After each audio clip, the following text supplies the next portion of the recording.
네, 오늘은 아버지께서 이끌지 아니하시면이란 제목으로 하늘 말씀 나누겠습니다. 지난 2주 동안 예수님과 또 예수님을 찾아온 무리들과의 대화를 우리가 살펴보고 있습니다. 예수님께서 영생하도록 있는 양식을 위해 일하라는 말씀에 이어서 하나님께서 보내신 자, 곧 나를 믿는 것이 하나님의 일이다라고 말씀하셨습니다. 그러자 그들은 예수님께 표적을 구했습니다. 과거 조상들이 광야에서 먹었던 만나와 같은 표적을 보여달라고 한 것입니다. 이에 예수님께서 그들의 잘못된 생각과 믿음을 교정하면서 자신이 하늘에서 내려온 생명의 떡이라고 말씀하셨습니다. 이 가르침에 대한 무리들의 반응이 오늘 본문의 시작입니다.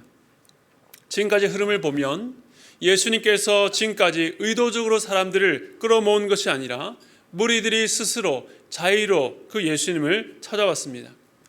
그들은 오병이어의 기적을 체험했고 하나님에 대해서, 예수님에 대해서 긍정적인 기대와 관심을 갖고 찾아온 것입니다.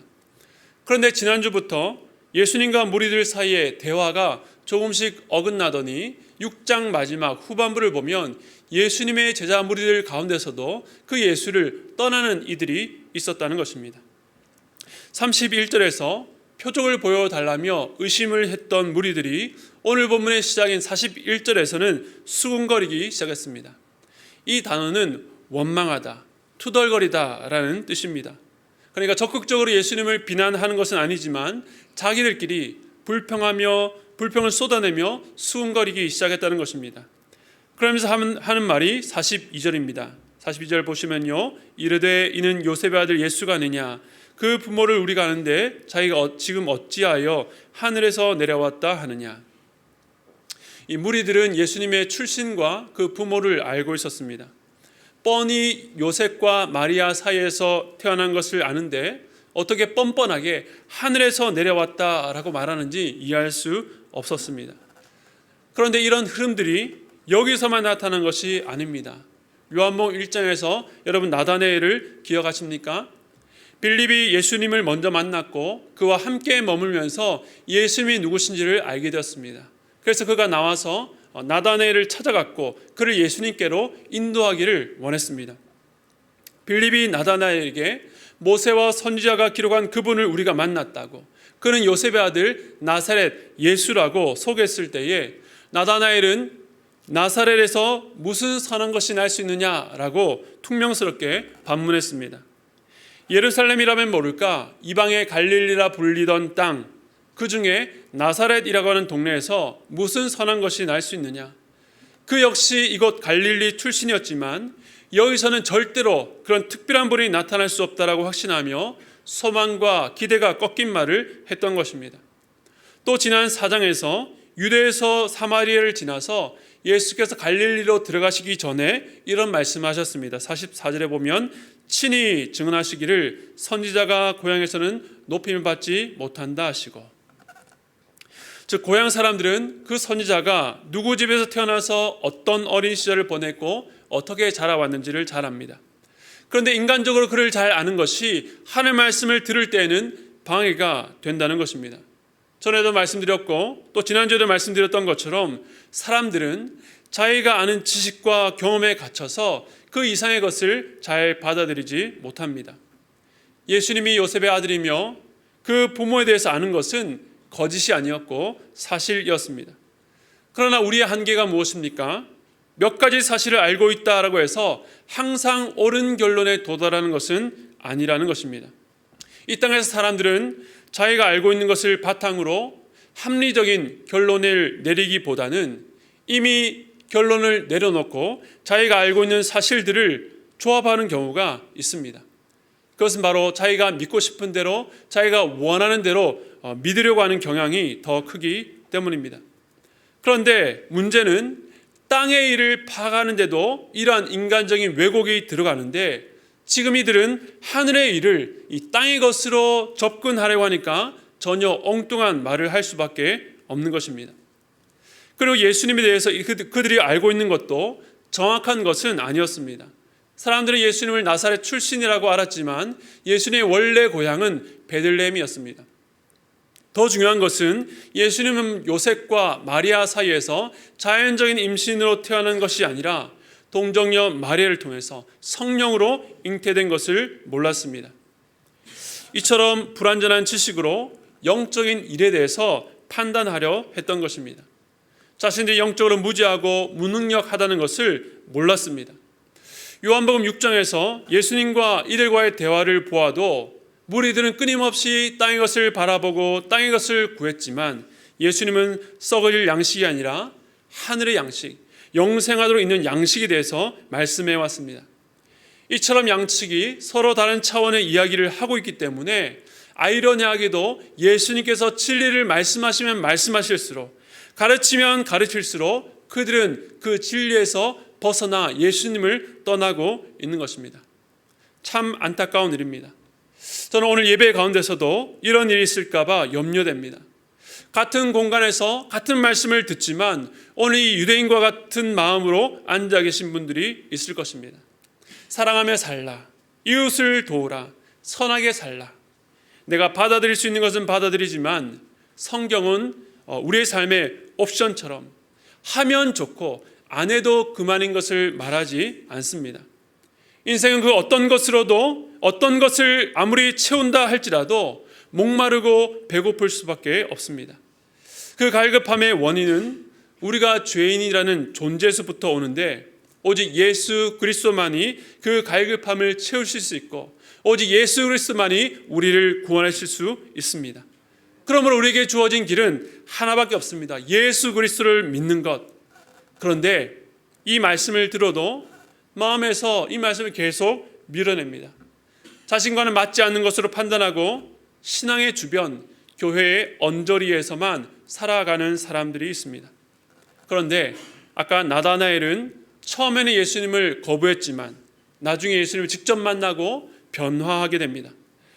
그런데 또 다른 복음서를 보면 예수님 가까이서 말씀을 듣고 놀라운 기적을 체험했음에도 불구하고 그 예수님과 오히려 더 멀어지는 사람들도 만나게 됩니다. 성도들 만나서 어떻게 예수님을 믿게 되었는지 이야기를 들어보면 어떤 분은 오히려 신앙을 갖기 힘든 상황 속에서도 예수님을 만나게 되는 분들이 있습니다. 그런데 어떤 경우에는 어릴 적 많이 들었던 복음이 전혀 다가오지 않다가 인생의 어느 때에 그 말씀을 받아들이는 경우도 보게 됩니다. 왜 똑같은 하나님의 말씀을 듣는데 누군가는 하나님께로 가까이 나아가고 또 다른 이는 오히려 하나님과 더 멀어질까요? 오늘 본문을 통해서 여기에 대해서 함께 생각해 보기를 원합니다. 예수님께서는 자신을 찾아온 무리들이 진리를 점점 부정하며 거부하는 모습을 보시며 이렇게 말씀하십니다. 요한복음 6장 43절과 44절 말씀 우리 함께 읽겠습니다. 시작. 예수께서 대답하여 이르시되 너희는 서로 수군거리지 말라. 나를 보내신 아버지께서 이끌지 아니하시면 아무도 내게 올 수 없으니 오는 그를 내가 마지막 날에 다시 살리리라. 아멘. 주님은 그들이 수군거리는 것을 다 알고 계셨고 그 불평을 그치라 말씀하셨습니다. 그러면서 그 불신앙의 뿌리가 무엇인지를 드러내셨습니다. 그것이 바로 모든 인류가 가진 한계인데요. 그 한계가 무엇입니까? 인간은 아무도 스스로 예수님께로 갈 수 없다라고 하는 것입니다. 왜 그렇습니까? 고린도전서 1장 22절과 23절 이렇게 말합니다. 유대인은 표적을 구하고 헬라인은 지혜를 찾으나 우리는 십자가에 못 박힌 그리스도를 전하니 유대인에게는 거리끼는 것이요 이방인에게는 미련한 것이로되. 세상 사람들은 특별한 것을 경험하고 논리적으로 설득이 되면 예수님을 믿을 수 있다라고 생각합니다. 그러나 믿음의 핵심과 본질 자체가 사람에게는 거리끼는 것이요 미련해 보일 수밖에 없습니다.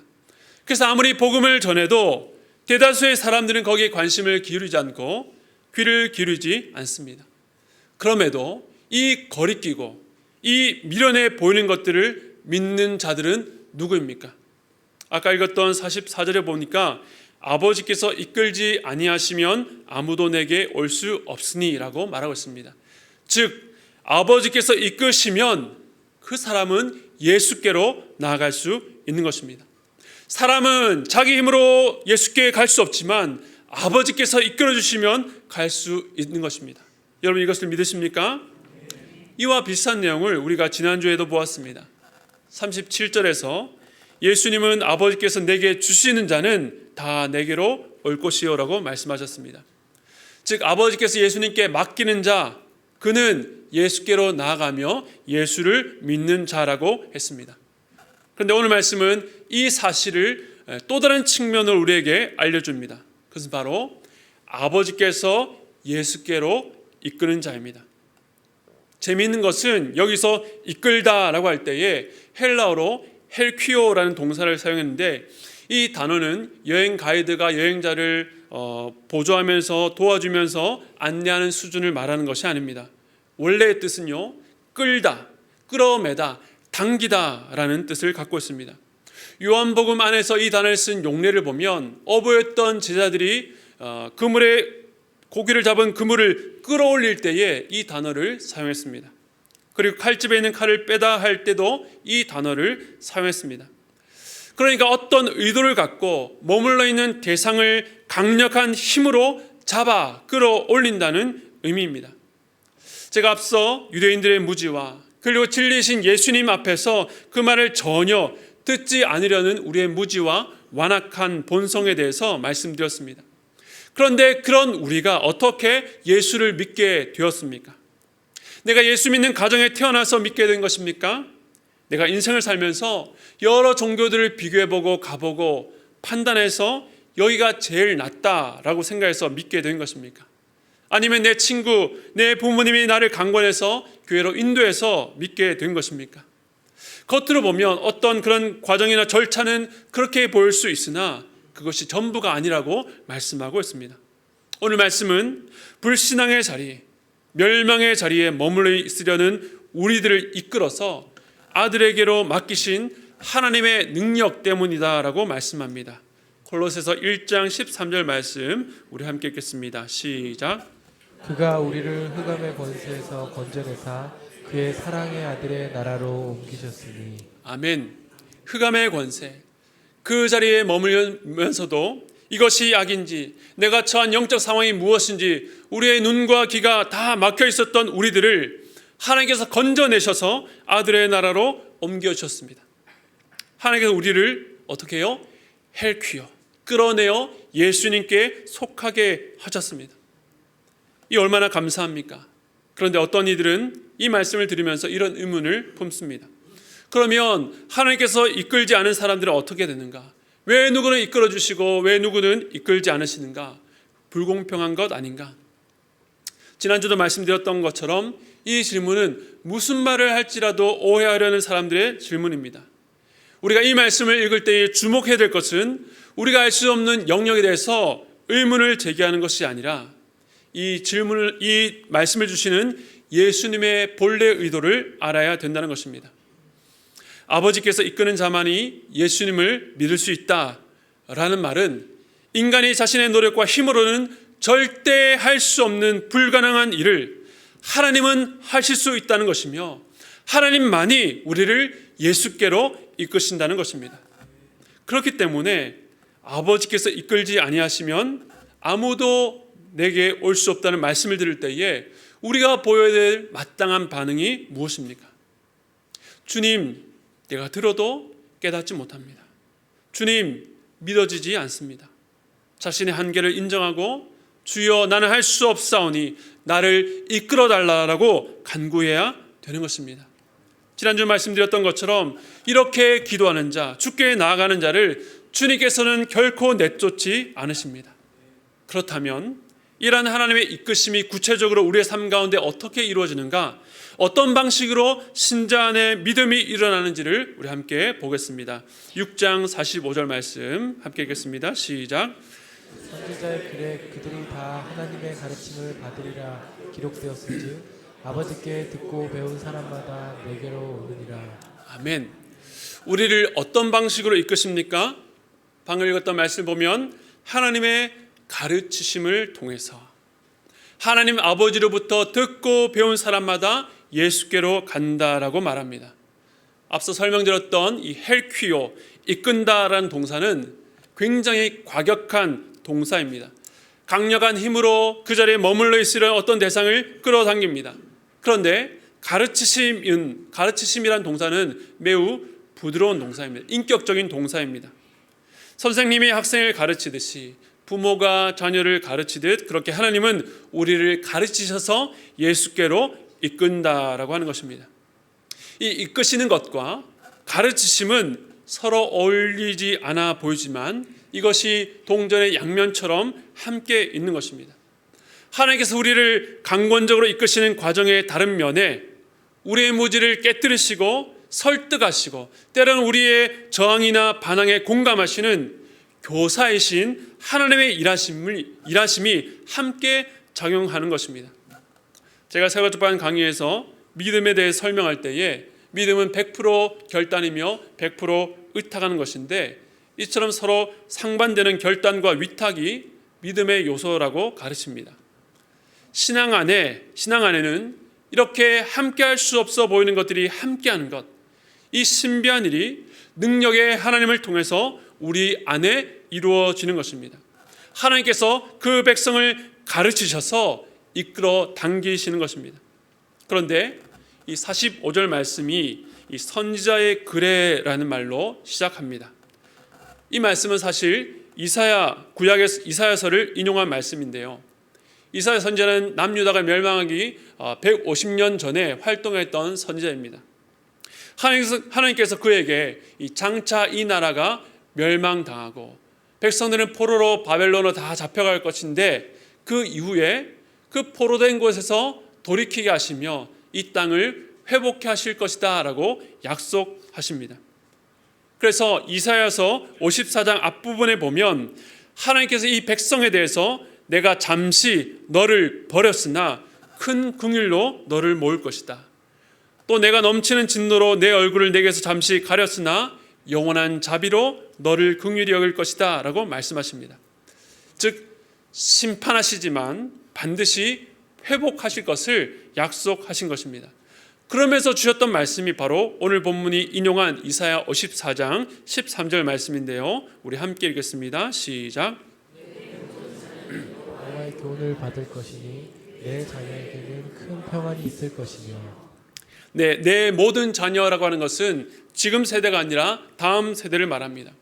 지금 세대는 장차올 하나님의 진노를 받고 심판받아서 포로로 끌려가겠지만 장차올 다음 세대 너희의 모든 자녀는 여호와의 교훈을 받을 것이며 그들에게 큰 평안을 약속하셨습니다.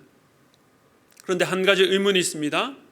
어떻게 여호와의 교훈을 받은 자녀 세대는 그 교훈으로 인해서 큰 평안을 누릴 수 있는가라고 하는 것입니다. 이전 세대와 자녀 세대를 가르는 차이가 무엇입니까? 이전 세대도 여호와의 교훈을 받은 백성이었습니다. 하나님께서 이들을 가르치시기 위해서 레위인과 제사장을 세우셨고 때마다 시마다 선지자를 보내셔서 하나님의 말씀을 가르치셨습니다. 그런데 결과적으로 그들은 평안을 누리지 못했습니다. 이스라엘 백성들은 교훈을 듣고도 그 말씀대로 따르기를 거부했기 때문입니다. 아무리 많은 교훈을 들어도 사람이 연약하고 악해서 따르지 않아서 평안을 누리지 못했다면 어떻게 이전 세대는 불가능했던 그 일이 시간이 지났다라고 해서 자녀 세대에 가능해진단 말이겠습니까? 여기에 중요한 시대적 차이가 있습니다. 오늘 예수님께서 6장 45절에 이사야 말씀을 인용하면서 덧붙인 말씀이 무엇입니까? 하반절에 보니까 아버지께 듣고 배운 사람마다 자기에게로 올 것이다 라고 말씀합니다. 이 말씀이 어떤 의미인지 우리 다른 선지서를 통해서 함께 보겠습니다. 예레미야 31장 31절과 32절 말씀인데요. 우리 함께 읽겠습니다. 시작. 여호와의 말씀이니라. 보라 날이 이르리니 내가 이스라엘 집과 유다 집에 새 언약을 맺으리라. 이 언약은 내가 그들의 조상들의 손을 잡고 애굽 땅에서 인도하여 내는 날에 맺은 것과 같이 아니할 것은 내가 그들의 남편이 되었어도 그들이 내 언약을 깨뜨렸습니다.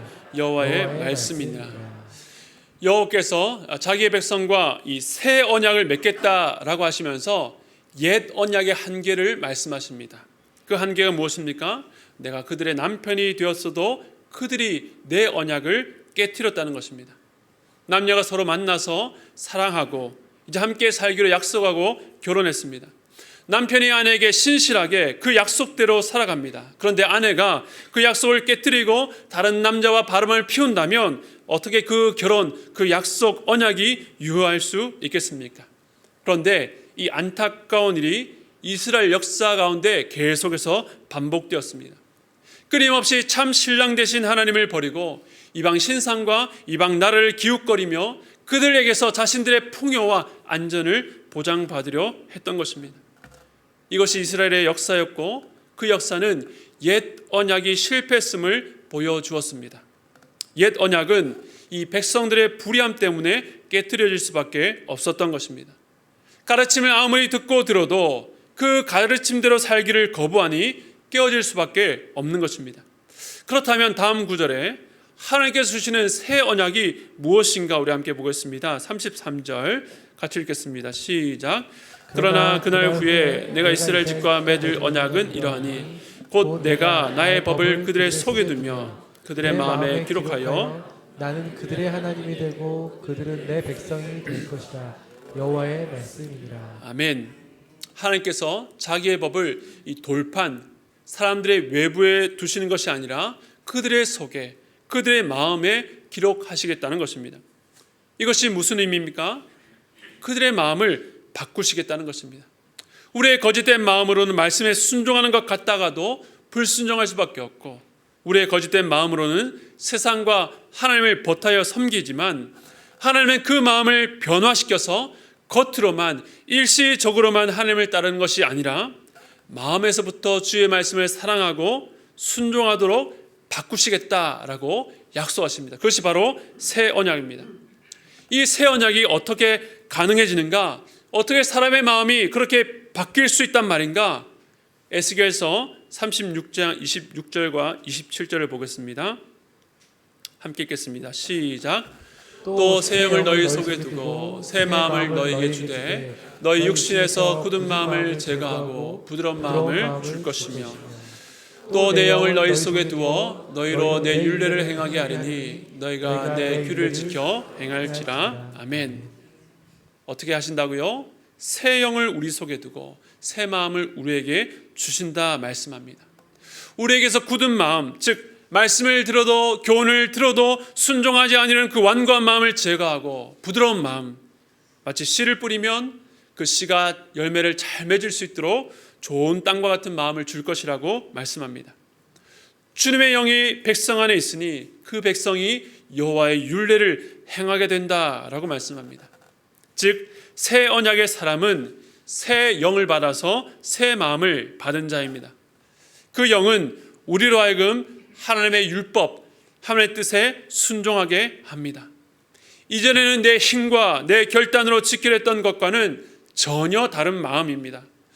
어떻게 이 마음을 가질 수 있는가? 어떻게 이것이 가능합니까? 바로 이 질문이 요한복음 3장에서 니고데모의 질문이었습니다. 그에 대한 주님의 답을 보겠습니다. 요한복음 3장 5절 말씀 함께 읽겠습니다. 시작. 예수께서 대답하시되 진실로 진실로 내게 이르노니 사람이 물과 성령으로 나지 아니하면 하나님의 나라에 들어갈 수 없느니라. 아멘. 이것이 어떻게 가능하다고요? 내가 지금껏 살았던 길을 그대로 걸어서는 불가능합니다. 그래서 내 삶을 조금 보완하고 잘못을 수정하고 고치고 훈련받는 것으로는 불가능합니다. 뛰어난 종교 지도자로 율법을 많이 알고 가르치는 자리에 있었다 할지라도 물과 성령으로 나지 아니하면, 거듭나지 아니하면, 위로부터 새롭게 태어나지 아니하면 불가능하다라고 말하고 있습니다. 오직 성령으로 난 자야만 가능한 것입니다. 그래서 에스겔에서 말한 새 영이란 바로 성령을 말하는 것입니다. 그리고 성령을 받은 자에게 놀라운 약속과 축복이 있는데요. 요한일서 2장 27절입니다. 함께 읽겠습니다. 시작.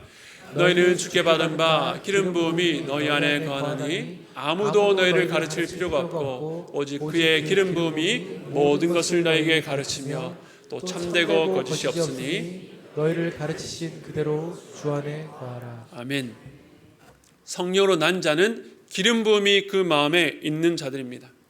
그래서 이제는 누군가를 통해서가 아니라 성령께서 우리를 직접 가르칩니다. 우리가 영적 진리와 말씀을 깨닫게 된 것은 우리에게서 나온 것이 아니라, 사람에게서 나온 것이 아니라 성령께서 우리를 가르치신 결과라는 것입니다. 그런데 이 말씀을 오해해서 목회자나 교사 등 어떤 사람의 도움 없이 혼자서 성경을 읽고 해석할 수 있다라고 생각해서는 안 됩니다. 만약 그렇다면 하나님께서 교회에게 목회자나 장로 같은 직분을 주실 이유가 없기 때문입니다.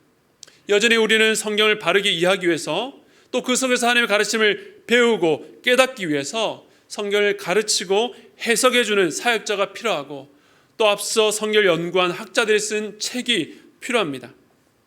그런데 우리가 예배 중에서 혹은 훈련이나 책을 통해서 여러 방편으로 하나님의 말씀을 들을 때에 깨닫고 마음이 움직이고 결단해서 그 말씀대로 살아갈 수 있게 하는 것은 사람의 도움이 아니라, 사람의 감화력 때문이 아니라 근본적으로 우리 안에 있는 여호와의 기름 부음, 성령께서 우리를 가르치신 결과요 열매라는 것을 강조하는 것입니다. 논리의 설득이나 사람의 능력이 아니라 하나님의 능력이요 성령께서 직접 가르치신 결과입니다. 그렇기 때문에 우리가 말씀 속에 하나님의 직접적인 지도와 가르침을 받기 위해서 필요한 것이 무엇입니까? 바로 사람을 의지하는 것이 아니라 우리 안에 계시는 성령님을 의지하는 것입니다. 그런데 우리가 성령을 통해서 하나님의 직접적인 지도와 가르침을 받을 수 있지만, 그렇다고 거기에 한계가 없는 것은 아닌데요. 그것을 본문 마지막 구절은 이렇게 말합니다. 46절인데요. 이는 아버지를 본 자가 있다는 것이 아니라 오직 하나님에게서 온 자만 아버지를 보았느니라. 우리가 아버지로부터 직접 듣고 배우지만, 그렇다고 우리가 그 하나님을 직접 본 것은 아닙니다. 오직 누구만 아버지를 봅니까? 바로 하나님에게서 온 자, 곧 하늘에서 내려온 하나님의 아들이신 예수 그리스도만이 하나님을 볼 수 있습니다. 보았습니다. 여기서 본다는 것은 시각적으로 한번 보았다는 것이 아니라 하나님을 온전히 완전히 안다는 것을 의미합니다. 반면 신자들이 아버지를 아는 지식에는 분명한 한계가 있습니다. 물론 장차 우리 역시 하나님을 만나서 그분을 완전하게 알 날이 오게 되겠지만, 이 땅에서는 여전히 한계가 있습니다. 그렇기 때문에 요한복음 1장 18절은 이렇게 말합니다. 우리 함께 읽겠습니다. 시작. 본래 하나님을 본 사람이 없으되 아버지 품속에 있는 독생하신 하나님이 나타나셨느니라. 아멘. 우리가 하나님을 알 수 있는 이유는 독생하신 하나님, 아버지의 품속에 아버지와 가장 가까우신 예수 그리스도께서 하나님을 우리에게 나타내시기 때문입니다. 즉 신자는 성령을 통해서 하나님의 직접적인 가르침을 받을 수 있는 것은 바로 예수 그리스도 때문입니다. 예수님께서 아버지를 우리에게 나타내시는 것만큼 우리는 하나님을 알 수 있습니다. 아버지께서 우리를 예수께로 이끌고 우리는 그 예수를 통해서 하나님을 알아갑니다. 이처럼 아버지와 아들 간의 긴밀한 합력을 통해서 우리가 예수를 믿게 되었고, 그 예수를 통해서 아버지를 알아가는 은혜를 더욱더 깊고 크게 경험하게 되는 것입니다. 오늘 이 말씀이 우리에게 주시는 메시지가 무엇입니까? 예수님의 말씀에 수군거리며 그 말을 믿을 수 없다라고 불평하는 무리들이 있었습니다. 그런 그들이 바로 우리였고, 또 여전히 그들인 분이 이 자리에 앉아 계실 것입니다. 우리 모두에게는 공통점이 있습니다. 우리 스스로 예수님을 알 수 없고 예수님을 믿을 수 없다는 것입니다. 그런데 예수님 오늘 말씀 통해서 우리에게 유일한 길을 알려주십니다. 우리는 불가하나 아버지께서 우리를 이끄시면 그물로 낚아 끌어올리듯이 우리를 이끌어 예수를 믿는 자리로 나아갈 수 있다는 것입니다. 그런 강력한 하나님의 능력이 나타난 자리가 어디입니까? 바로 예배의 자리입니다. 하나님의 말씀이 선포되는 자리입니다. 또한 여러분의 일상 가운데 하나님의 말씀을 펴는 바로 그 자리입니다.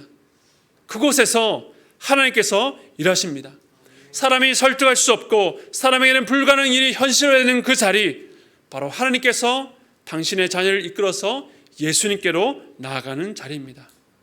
이러한 이끄심은 우리가 처음 예수 믿을 때만 일어나는 것이 아니라 하나님의 말씀 앞에 설 때마다 일어나야 될 일입니다. 그러므로 사랑하는 성도 여러분, 하나님께서 오늘도 여러분을 이끄신다는 것을 믿으십니까? 움직이지 않으려는 여러분을 예수께로 끌어매시는 하나님의 능력을 믿으십니까? 정말로 그것을 믿으신다면 하나님의 말씀을 사모하시기 바랍니다.